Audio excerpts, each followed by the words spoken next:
Good afternoon, everybody. Welcome to our second session for today, Thursday, with Nancy Pearl. We're now on the session about creating a compelling content and curating compelling content and creating better lists. There's a lot of C's in there. Some of you might remember that yesterday, this is the one that I started accidentally. So we sent out a new link for everybody. So we had fun taping a session on the wrong one yesterday. I had too many windows open. So Nancy, we are going to talk now about kind of what makes content interesting, what makes it compelling for people. And so just before we start, I thought that we could have everybody who's here in our Hangout, we have a group of librarians with us, just introduce themselves quickly, and then we'll move to you. How does that sound? Sounds great. All right, let's start down here. Let's just go in the same order. You guys remember as last time? Your faces are in the same order. Okay, that means I'm starting, right? Yes. Okay. Hi, I'm Annika. I work at the Surrey Libraries in Guildford, and I work in teen services. And I am Jenny, and I also work for Surrey Libraries in the City Surrey Library branch, and I'm an information services librarian.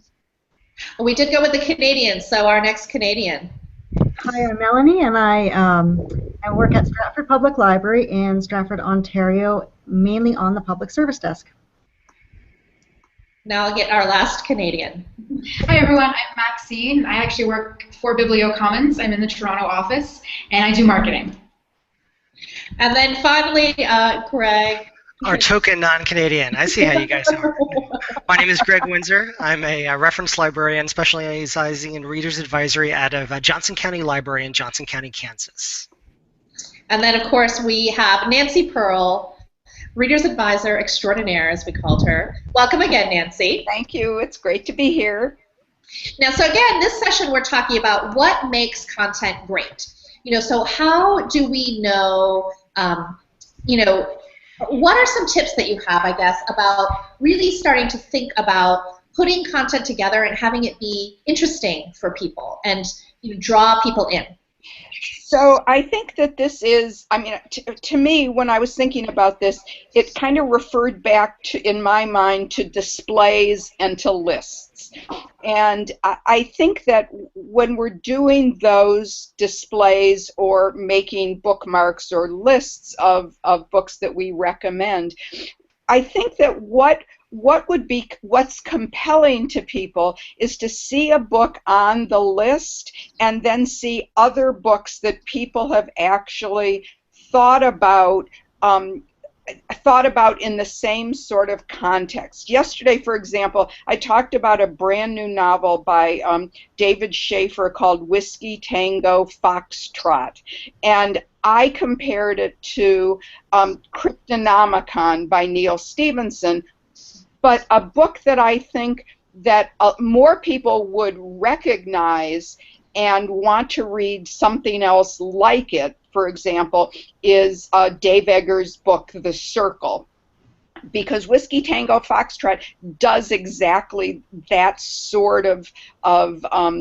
foreboding story about the future, what our wired future might look like, especially if it gets into the hands of the wrong people. In my mind, it's a lot more like Cryptonomicon, but Cryptonomicon is not a book that a lot of people are going to say, oh, I read that book, I'd like another book like it. I think we tend to do lists and displays way too much on the subject of a book. I mean, the example I like to give, which I think was probably one of the worst lists I've ever seen, was called My Trip to Turkey, it was called Your Trip to Turkey, and this was done a number of years ago, and you knew so clearly that the reason that this person had made this list is that she was going to Turkey, and she wanted, this was the list that she had compiled for herself. I think we need to think much more broadly about the lists or about the displays. I mean, one of the things that I kind of think of, am always interested in seeing is a really broad heading for a list, like one that I love because I'm interested in characters in the books, is People You Ought to Meet.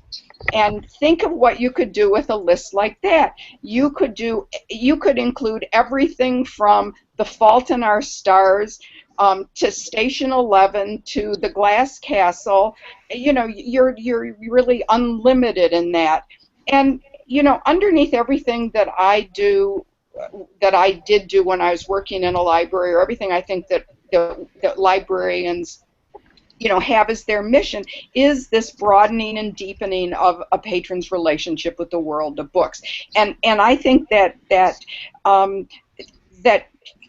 you know, finding interesting things, that's really great, and bringing in fiction and nonfiction and children's books and young adult books in the same display or on the same list. I think all of those are really great because they do that kind of broadening and deepening.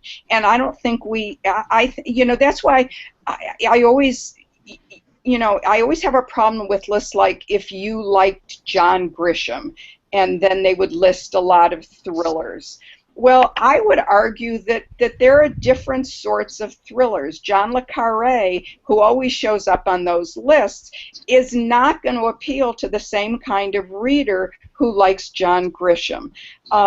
Or when you're talking about, if you like John Grisham and you're talking about a thriller, or John Sanford or Steve Martini or any of those books, or Lee Child.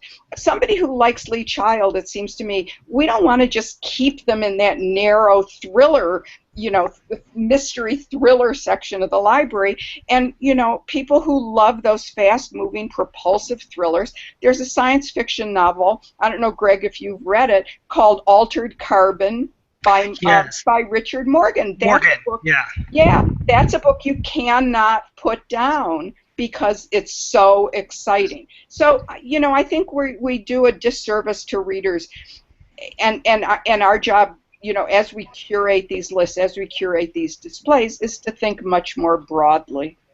So, Nancy, what I'm kind of recognizing as I listen to you talk is that some of the advice that you've just given us. So in the last session, we talked about the 4 doorways, you know, that we, and we have some example lists, I think, for the next session that we're using, but that we should really be thinking about putting things together based on those kinds of appeal factors, and we can come up with a very snappy title. Right.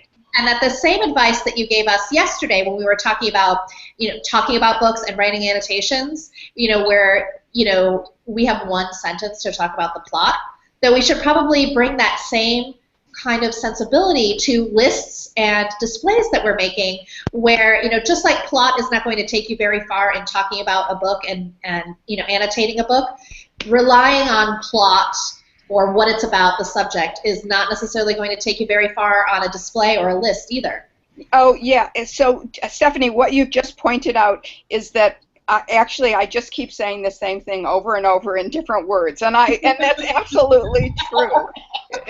It's absolutely true. I think it all goes back to the reader's experience of a book, and that's what we need to, you know, start recognizing and start taking advantage of. When people loved, remember the book called The Prince of Tides by Pat Conroy? When people read that book, I was working in a bookstore then, so we were actually selling that book, and I was recommending it, suggesting it to everybody because I thought it was just one of the best books of the year. And people would come back and they would say, oh, this was one of the best books I've ever read. I want another book just like it. And when I would talk to those people, not one of them said, I want another book in which the main character doesn't marry his sister's psychiatrist. Falls in love with but doesn't marry his sister. That isn't what they wanted. They wanted that, you know, they would talk about the book in terms of, I want another book that just, you know, it has such interesting dynamic characters, in which case, you know, I would hand sell, or I would recommend in a library setting, The Brothers K by David James Duncan, which has nothing like that, or like that Pat Conroy plot, but does that same kind of enveloping. So Nancy, we talked a little bit about this when you were at ALA, part of the conversations that we had in the booths at Annual. Right. And you gave 3 kind of great basic concepts you have for good groupings. So right. You said, out of this world, people you want to meet, and Right. places to visit. Right. Yes, and so people, I mean, I would be even more prescriptive now and say people you ought to meet, and do that. Out of this world. I mean, imagine what you could do with that. You could do books that are literally set, like the Gormenghast trilogy, but you wouldn't have to just stick to fantasy. And out of this world that could be 100 years in the past or 100 years in the future. And then places to go, the same kind of thing. You could do all of those Peter Mayle, or as a friend calls them, I built a house in types of book. And you could do historical fiction, you could do science fiction and fantasy. It just opens so many doors when we stop focusing on plot. And so our activity for people today is to think about, with all of that we've just talked about, so some of those tips, and I think some of it is thinking about sometimes what our gut feeling is about putting a list together is maybe the thing that is not always very good. But so what we wanted to challenge people to do was to come up with a great title and a description for the list. So we're going to ask the people in our Hangout to give a little bit of thought to that too. And in the audience, this is the activity for you to think about. You can start building that right in BiblioCommons if you like, and you can mark it private until you build it with items if it's something that you want to work on too. But then I also just want to put on, get this, it's not. I will put a link to the Partner Portal article where we talked about this concept at Annual. So for all of you who are BiblioCommons staff members, if you haven't logged up for the Partner Portal, I really recommend that you do that, and you can access this piece where we have all the notes, Nancy, from that session that you did. Oh, good, good. Are you going to show my list? Yeah, do you want me to show the brothers and sisters list? Yes, Okay. because I had never done a list on BiblioCommons before. And I needed a little help with this because my library, Seattle Public Library, for some reason doesn't allow you to search Amazon if you can't find it in your library. And some of the books, because I always like to include older titles as well as newer titles, the library no longer had. So that was a little bit, Stephanie had to help me out with that. But I did this list, and actually one of the hardest things for me wasn't picking out the books, but it was actually writing the description. And I don't know if anybody else has had that particular, I mean, I just found it very difficult, and maybe I was trying to do it too quickly, coming up with a good description that would be really evocative of the list. I think we often find that people have trouble with the descriptions and with annotations. Right. And I think that's why it's if you come up with a great idea for a title, you have a couple of things that you want to put on the list, to take the time to build it if you can. Just like we take the time often to kind of collect books for a display. Right. The tip. So again, just a reminder for those of you who are in the audience, we're in the question and answer period. So while you're working on your assignment, please feel free to just put in any questions that you have, and we'll get to answer them. But so those of us who are in the Hangout, if you have questions kind of about this, about building content, if you want to share kind of the title maybe that you've come up with or the description, feel free to do that.